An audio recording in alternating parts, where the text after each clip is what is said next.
I'm trying to get that dough. Every day is another struggle. This is my life. So what if my plans say no? Just sit back.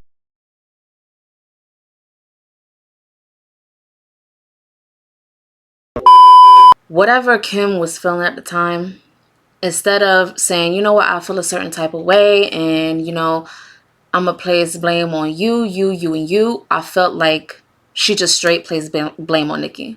Like, she didn't hold no other parties accountable. She literally was just like, it's just Nicki, and that's just that. Like, that's the end of it. It's messed up.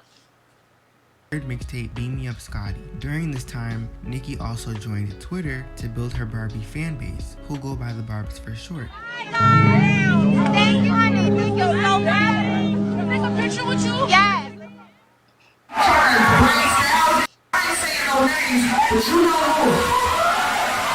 What? What she got on?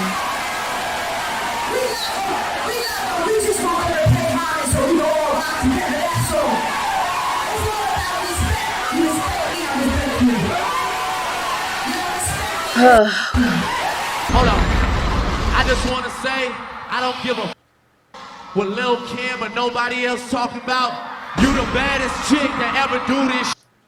Remember, I said that. I don't know what the that punk Drake talking about. You coming at me and I'm a female. You letting me know you fear me like you fear 50J or one of them. You putting me in that category. Thank you. My problem is this. You want to be like me, but you're acting like you created this. Didn't Ray J just do the same thing on stage though?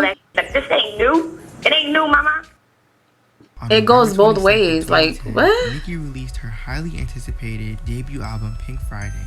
And on February 13th, 2011, Lil' Kim released her second mixtape, Black Friday, dedicated to Nicki Minaj. Whilst preparing to release her game-changing second studio album, Pink Friday Roman Reloaded, the Grammys approached Nicki Minaj to perform, and they agreed Nicki would perform Roman Holiday. Little did Nicki know her controversial performance at the 52nd annual Grammys would result in her being blackballed from the Grammys throughout her entire career. Many moons ago, the Grammys asked me to perform, and I was very excited. I had already started breaking records. So by that time, it was kind of a big deal, and Grammys asked me to perform. They came to my studio, listened to the record, agreed they liked it, everything, and it just so happened that Whitney Houston passed away. And when I was about to go on stage, not the day before, not in the morning, but when I was about to go on stage, they came into my dressing room and said, "We don't think you should perform. We don't want you to perform anymore." I said, "Huh?" And they were like, well, because of the passing of Whitney Houston. There was no one there that even spoke up for me. Like, they didn't care to explain it. Nobody on either side spoke. This is after I had just done a bunch of commercials with LL Cool J to promote the Grammys. After I did everything they asked, they came the day of the show and told me not to perform. And I said, no, I'm going to perform. When the performance came out and it received backlash from the Catholic Church, Ken Ehrlich reached out to my then management and said, can you please tell Nicki to stop speaking about it? And he said he was mad because I had did an interview and said the producers at the Grammys knew what song I was going to do in advance, which I thought made no sense because obviously nobody's watching the Grammys thinking that the producers don't know what song Nicki Minaj is about to do. Yeah, absolutely. So I didn't understand why they were mad, and I didn't understand the power that that man had to completely blackball me for the rest of my career, but that's exactly what happened. The reason why a song like Monster or what, you name it, that's never been touched till this day creatively, doesn't have a Grammy, that's why. Because a little black girl thought that she could go against this powerful white man. Whenever black women speak up for themselves, they look at you like, how dare you? Who do you think you are, bitch? On April 2nd, 2012, Nicki Minaj officially entered her pop star era with her second studio album, Pink Friday Roman Reloaded. The bittersweet reality of this era is that it propelled Nicki Minaj into global superstardom. However, it constructed a narrative that Nicki Minaj is not a rapper. Do you think mixtape Nicki and pop Nicki can exist in the same space? They already are. They're already existing together and they're both winning. August 2nd, 2014. Yeah, because she was rapping and having that pipe type feel on her tracks. remix of her own. The remix was extremely unacceptable, resulting in Beyonce erasing it, while Nicki paid the dust. Pause. I'm sorry. Try not to stop so much. I just want to highlight the fact that Nicki already has come out and says that she does not care to really do pop records anymore. Like, she's been there, she's done that.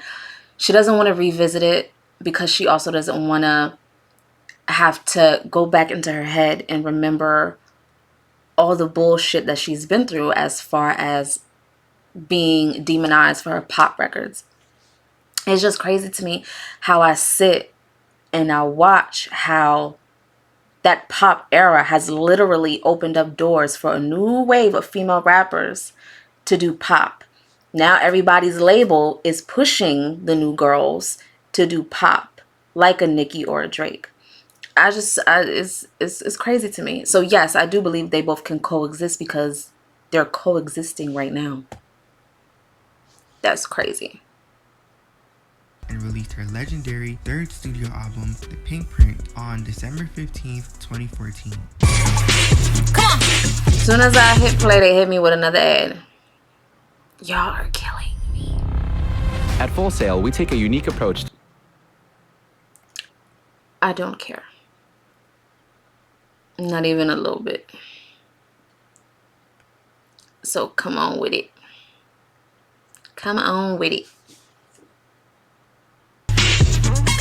On February 24th, 2017, Gucci Mane and Nicki Minaj's Make Love was released. Within 24 hours, a 7-minute diss track aimed directly at Nicki Minaj was put out. Reminisce Mackie Smith's MP3 burn book, Sheether, ushered in the Nicki Hate Train. Coined by the Barbs, the Nicki Minaj Hate Train consisted of various groups of individuals coming together in attempts of erasing Nicki Minaj from the music industry. When you're trying to stop my bag, when you're trying to stop me from taking care of my children, now I have a problem with that. What type of mother leave her one son over a stack? Now, to be the queen of rap, you can't have a ghostwriter. And that's why this is my house, Flow Writer. Now I want you to make some noise if you got a broad ass, hating ass, broad ass. After this, the feud died down alongside Remy's career. The Nicki Hate Train temporarily wounding Nicki's heavily armored throne allowed room. And can we stop saying that just because somebody gets a little bit of hate more than what they usually would, that they're trying to call it a hate train? I need that to just like not exist. Because just because you have a few urban blogs where the comments is people dragging you a little bit, that's not no hate train at all. When you have every freaking publication, not even just music, publication, magazines, people that run blogs, YouTubers, like all types of people.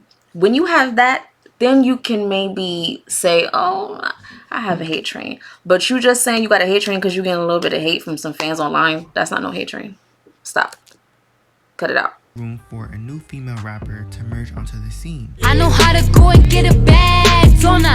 I know how to get a bitch mad on her. With the single close to reaching #1 on the Billboard Hot 100, The Breakfast Club began a campaign on September 15th in efforts to push Cardi B's Bodak Yellow to #1. Reaching the #1 spot made Cardi B the first female rapper to have a solo #1 record since Lauryn Hill in 1998, and also created an absurd narrative that Cardi is the new queen of rap. I heard the labels trying to make another me. Did he say absurd narrative? Getting little was cause of me. Can you stop with all the subs? Both ladies denied dissing each other in their songs. However, after the release of Motorsport on October 30th, the tension between the two turned into a feud. Well, when I heard the track, her verse was in Finnish. Well, it's not the verse that is on right now. I had never seen her show me genuine love in an interview. And I could just imagine how many girls wish they could have been on a song with Nicki Minaj. During this time, Nicki was gearing up to release her 4th studio album, Queen, on August 18th. During the press run for Queen, Nicki did an interview with DJ Clue, and after Nicki left the building, a DJ by the name of DJ Self expressed Cardi B's debut album Invasion of Privacy is better than Nicki's Queen album. Nicki expressed her reactions through Twitter, which then led to DJ Envy of The Breakfast Club saying this. I just don't like the threat. But why are we comparing debut album to somebody that's like 10 years in? That's the problem. Are we gonna compare debut to debut albums? All the DJs gonna form like Voltron and stop playing our records? I don't want y'all to Absolutely. I'm gonna have a conversation with Self first. I'm gonna have a conversation with Self. Absolutely. They being honest on the microphone. Absolutely. But Emma, you from Queens.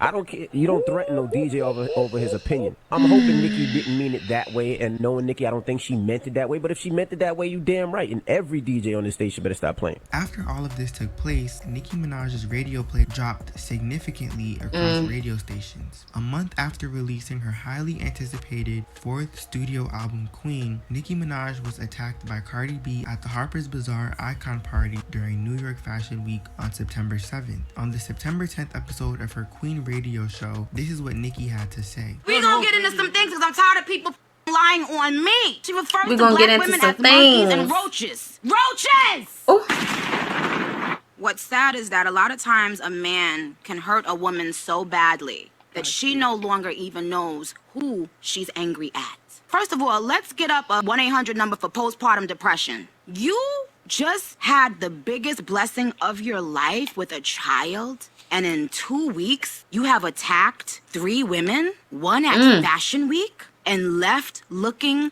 the way you left looking? Damn. It was nuts. That knot big as hell. You can say it was nuts. Who are you angry at, sweetheart? And you want to let your publicist write something about stopping bags? Do you know what the f*** it is to sit in your room for hours and days at a time writing raps? You came into my culture. This is not funny, and The this way is not he about gasped. attacking. This is about get this woman some help. This woman is at the best stage in her career, and she's out here throwing bottles and throwing shoes? Who the f*** is gonna give her a intervention? You don't care until somebody's dead. You want somebody to die until y'all stop. You put your hands on certain people, you gonna die.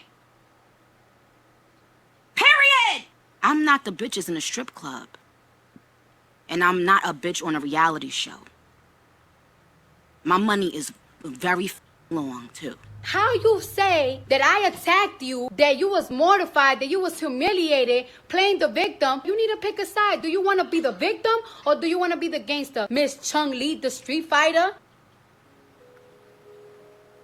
Nicki Minaj undoubtedly rebirthed female rap and became Facts. the standard for women in hip-hop, coming into the game, taking female rap mainstream while dominating for an entire decade. Nicki Minaj is the reason any female rapper today can be heard. Prior to Nicki, labels weren't investing into female rappers. With over 130 These are million facts. records sold worldwide, Nicki Minaj is the highest selling and most influential artist of all time, but Period. also the most disrespected and underappreciated. Done it all, been through it all. I walked over the motherfucking fire with sandals. Gonna burn your feet eventually.